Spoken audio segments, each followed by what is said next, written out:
It's cracking. We're gonna have major problems there.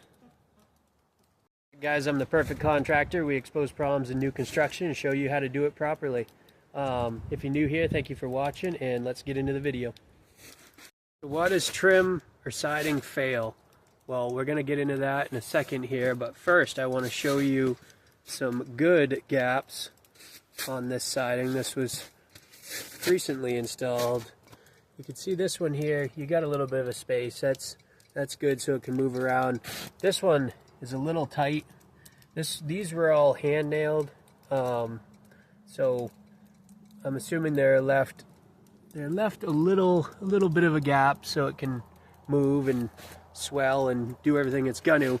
Now, I'll tell you here that this is gonna need to get some sort of protectant on it, a sealer. This is clear cedar, so I'm assuming this is going to get a stain or some sort of clear sealer, but they're definitely going to want to do that. Now, here's a gap that's way too tight. You see that? That is just going to, well, actually you can tell here that it's lifting this board on the left there because it's so tight. So what happens is, water gets in there, moisture, different times a year, and the wood contracts and expands, and that's going to cause it to move and potentially lead to water problems. There's a decent gap. It can swell, it can contract, and it's not going to cause any problems with lifting the nails, or the siding is not going to lift as easily is some of these that are really tight like that. I mean, and actually that's a pretty ugly looking cut line there.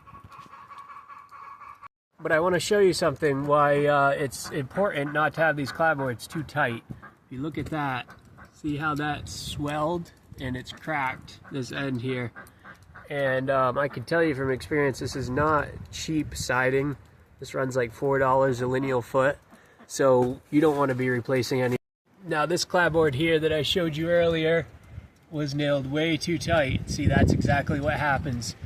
Imagine if you nailed all these too tight the whole way up and they were all cracking. That would just be absolutely horrific. The only way you could really get around that is to caulk and paint it at that point, and you just don't want to do something like that when you put such beautiful siding on.